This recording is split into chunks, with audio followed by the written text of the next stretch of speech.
Ya, terima kasih pemirsa, Anda masih bersama kami dalam program Tausiah Ramadan. Di segmen ketiga kali ini kita masih memberikan kesempatan bagi pemirsa yang ingin mengajukan pertanyaan yang berkaitan dengan tema hari ini, yaitu Ramadan, momentum membumikan Al-Quran. Di nomor 0812-83554553. Sudah ada pertanyaan yang masuk di sore hari ini, yaitu kenapa Al-Quran diturunkan tidak sekaligus tapi berangsur-angsur, dari Ibu Hajah Fauzia Nur Faiza. Silakan dijawab Pak Ustadz. Ya, Bu Hajah Nur Faiza, terima kasih pertanyaannya ya. Di Al-Quran kenapa turun berangsur-angsur tidak sekaligus? Padahal kalau Allah mau tinggal turunkan aja plek gitu ya, langsung kita terima 30 juz. Nabi pun juga bisa terima ayat itu. Tapi Allah tidak menghendaki seperti itu, kan tentu ada alasan-alasan yang sangat strategis tentu ya. Kalau itu turun sekaligus, andai kata ya, di tengah orang yang belum paham akidah, tidak ngerti ideologi, belum bisa baca, dikasih sebanyak itu, kira-kira seperti apa bayangan kita kan gitu ya. Memang ada beberapa hikmah kenapa kemudian Allah turunkan secara berangsur-angsur. Yang pertama tentu ini untuk memantapkan hati Nabi.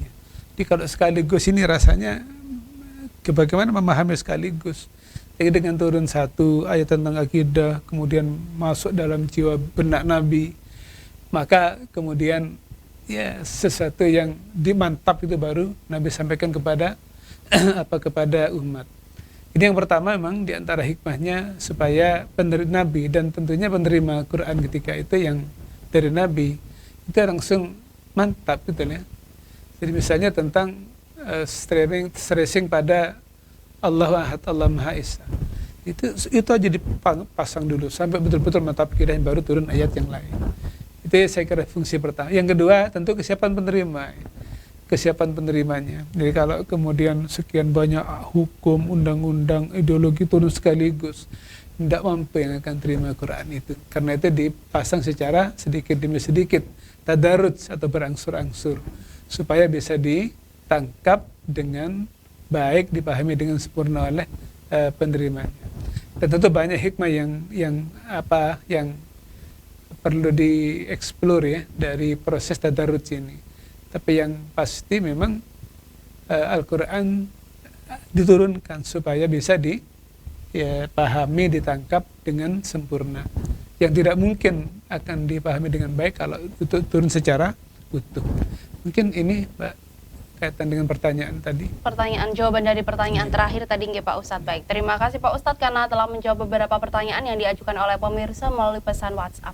Terakhir Pak Ustadz, kesimpulan yang bisa disampaikan kepada pemirsa terkait dengan tema Ramadan, momentum membumikan Al-Quran ini sendiri apa? Ya, baik, ini saya kira yang sangat penting, bagaimana setiap rumah tangga itu selalu merasa butuh Quran, selalu hadir Quran di tepat di rumah-rumah kita ya, dan harus mendapat prioritas utama keberadaan Quran di rumah-rumah kita.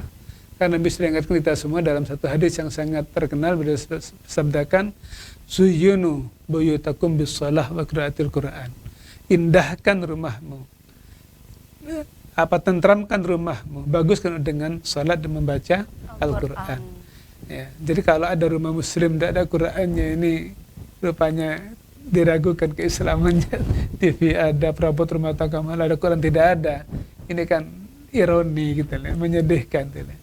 Kenapa harus ada Al-Quran? Pertama, sudah janji Quran, Quran dijaga oleh malaikat. Betul. Kalau malaikat ada di rumah itu, maka setiap problem kecil, bahkan besar sekalipun, kan menjadi leading, enak, dirasakan.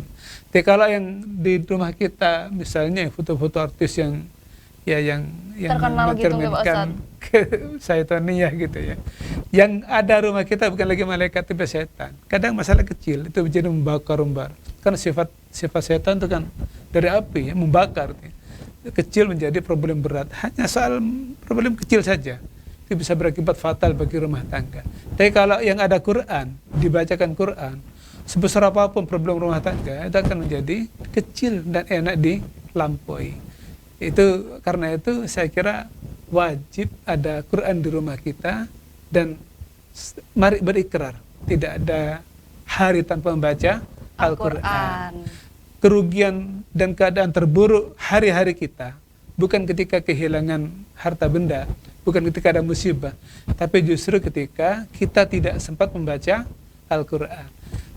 Pokok ketika muslim ya, yang tidak berhalangan, misalnya tidak ada udzur, tidak baca Quran sehari, itulah hari terburuk seorang muslim menurut saya seperti itu. Karena dia kehilangan berbagai kebaikan, kehilangan pahala, kehilangan situasi yang indah, kehilangan warisan terindah dari Rasulullah. Mari para pemirsa sekalian, dari sekarang mulai kita berniat nawaitu an aqra al-Quran kulla yaum. Saya niat baca Quran setiap hari, walaupun cuma 10 ayat. Saya niat menghatam Quran minimal 2 kali setahun. Tuh, tekankan dalam diri kita, tanpa gira yang kuat, kita tidak akan bisa dekat dengan Al-Quran. Dan tidak akan mendapat kebaikan-kebaikan dari Al-Quran yang sangat istimewa tadi. Quran hanya menjadi lembaran-lembaran hampa yang tidak punya dampak pada keluarga kita semua. Saya kira ini, Mbak. Disampaikan terima kasih kepada Bapak Haji Dr. Andes Kiai Haji Nur Hadi Idris karena telah bergabung bersama kami sore hari ini di program Tausiah Ramadan. Semoga ilmu yang tadi dibagikan bisa bermanfaat untuk kita semua. Baiklah pemirsa, saya Silvi dan Bapak Dr. Andes Kiai Haji Nur Hadi, kami pamit mohon undur diri. Terima kasih sudah menyaksikan Tausiah Ramadan di hari ini dan kita akan berjumpa di Tausiah Ramadan di hari selanjutnya. Kita akhiri, wassalamualaikum warahmatullahi wabarakatuh.